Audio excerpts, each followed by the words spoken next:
Welcome back. We are in the final days of the Miss Wheelchair America competition happening in Grand Rapids right now, bringing dozens of young women to Grand Rapids. It's all in partnership with Mary Free Bed, and we are so excited to have 3 contestants with us in studio this morning, starting at the end, Miss Wheelchair Ohio, Alexandra Martinez, Miss Wheelchair North Dakota, Stacy Johnson, and Miss Wheelchair New York, Latavia Sturdivant. Thank you all so much for being here with us early this morning. We were talking during the break. It's been a long week already, so we appreciate you all being here and waking up early with us. How have you been enjoying the competition so far? Tell me about it. Oh my gosh, been enjoying it so much. It's been a blast. Oh, that's great to hear. We love it. We love it. It's like a sisterhood, so we have just really bonded, and we love the week. So it's been so eventful, like nonstop, but like it's worth it. You know? Busy. Yeah, busy. I can definitely tell that there's a friendship between the 3 of you. I want to know all about the competition. First,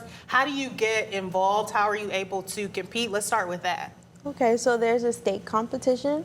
Mine was March 8th. I'm Miss Wheelchair New York. Ooh. So there's a state competition, and it's similar to our national competition where you have to do a platform speech, you have to do an interview, and you have to do on-stage questions. So it's the same thing for nationals. The top 5 in nationals will do the on-stage questions.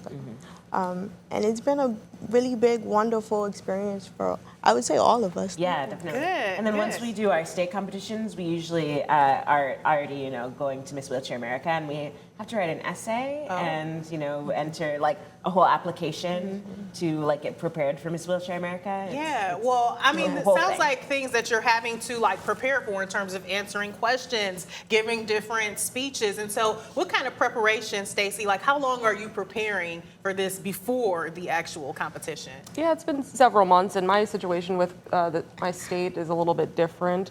I'm only the second in over the over 50 years of Miss Wheelchair America.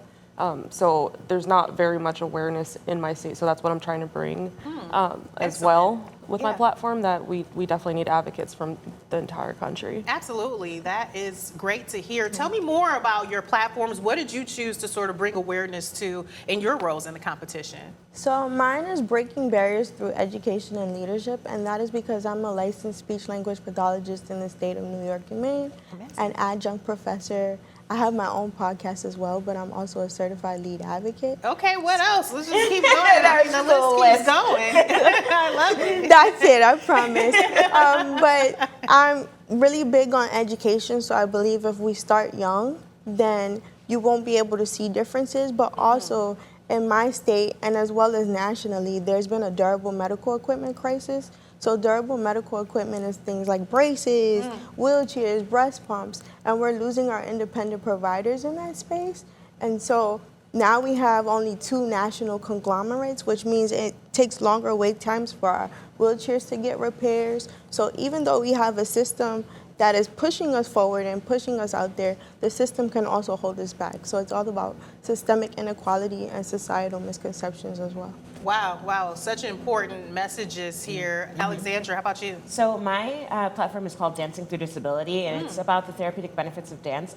I've been dancing since I was 5 years old. Wow. It actually did save my life. So I went through a really bad depression during the pandemic. I went through emergency surgery, and I just kept thinking, my next dance class, my next choreography, thing, and it kept me going. And the release of emotions through dance, I think it's so important for not only disabled people, but also non-disabled people. I think it's a way to really release trauma, and just it's very therapeutic. So that's I love that you all are just so well-spoken, so eloquent in sharing your messages, because sadly, I think oftentimes people see people like you and assume you have nothing to say. And here you all are with these amazing messages that everyone needs to hear.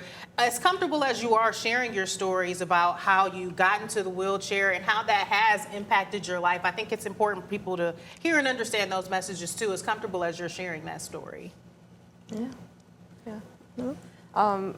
So my story is I sustained a spinal cord injury in 2023 from a motorcycle accident. My husband was deployed at the time, and it's been very hard on my mental health. So that's my platform, is mental health and suicide awareness. The statistics for disabled individuals due to economic barriers and social isolation are very high. And it's something that's not readily studied in the CDC since 2021. Yeah, and I think it's so important for people to hear the different stories of people. I mean, I hear you say 2023, that's still brand spanking new of this dramatic change that you're going through, and to see you here now in this competition, spreading this important message, that's amazing, Stacey. Yeah. Yeah, I feel like I have a calling and I have something to do, and Wow. I don't want to just sit back and be idle while there is work that needs to be done. Wow. Absolutely, I'm getting chills hearing it. Latavia, Alexandra, your stories? So I was born with cerebral palsy spastic quadriplegia, and that just means that my brain doesn't send the signals to my body. So every movement that I do, I'm kind of like willing my body to move. It's considered the most severe form of cerebral palsy, but yes, I was born with my disability. But is right, because you say most severe form, and look at you. Yeah. I mean, we remember that list of all that you've got going on. Truly, truly incredible. Thank you. Alexandra? So I was actually also born with my disability. It's called spina bifida, and I also have the most severe form called myelomeningocele. And so I was born with a lesion on my back, and that made me paralyzed from the knees down, and so now I'm a wheelchair user. Wow, I mean, all of you just defying the odds, and I absolutely love to see it. Okay, tell us what's left. We were talking about the competition ending just about on Saturday. That's when the crowning will take place.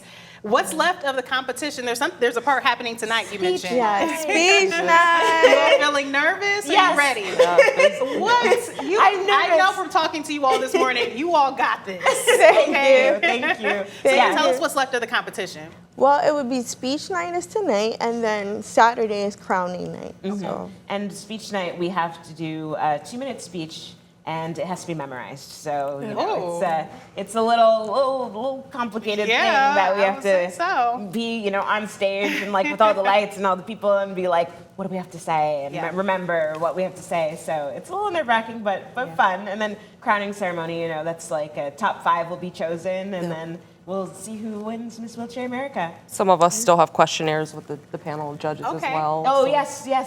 Me and her, we have our second round of interviews today. Yes, so I that'll have be good. no doubt in you ladies. Before we go, one more question that I'd love to hear from all of you on this. Why was it important that you be a part of this competition and have this platform? May I go first? Well, for me, it was important because I want to be a voice for the voiceless. So many people in the ably different community, they cannot get out and advocate for things that they need or have the means to sometimes. So that's where we all come in, and we're able to speak for the people who cannot possibly speak for themselves, but also to bring more awareness to the fact that ably different people in the community are productive. We are out here trying to make a difference Yes. and move towards a more inclusive society. Excellent. I think very similar to Latavia. I wanted to do this to get more, advocacy and more awareness for people with disabilities. And personally, I wanted to get, the dance community more aware that people with disabilities can dance, and we should be included Yes. in the dance community. And yeah, it's important to have awareness. I know one of the top questions that I always get is if I'm the first Miss Wheelchair Ohio, and I'm like, this has been going on since 1972. I'm like, oh boy, no. So I really need to get, awareness out there. And Yes. I love to speak up for people with disabilities. All the reason we love having you ladies here. And I think for myself, coming from a rural area where we haven't had very much advocacy, I think it's important to spread awareness and kind of fight that social isolation that we have. And I know there are people in my area that would benefit from hearing our stories, and you can all get out there, and we can battle our mental disorders and everything, and help our mental health, and just bring light to this great cause instead of Yeah. sitting back and And take this on together, regardless of your actual position. Well, I want to wish you all the best with the rest of the competition, but clearly you all are winners here today. Just being here and fighting the fight that you are, that's amazing. And for your community members that are needing to hear this message, or for anyone, you'll be able to take this link, share it with them so that they can hear the amazing things that you all have to say. I can't thank you enough for being here this morning and sharing your stories. Best of luck this weekend. Thank you so much. And if you ever want to watch Speech Night, you can stream it live on Mary Free Beg or the Miss Wheelchair America website as well. That's and right. also for crowning night too. Yes. They can stream. Find out who wins. Or come see us. Yeah, right. We're at the Amway Grand Hotel. All right, love it. Thank you, ladies, so much. Thank you. We'll be right back. Thank you.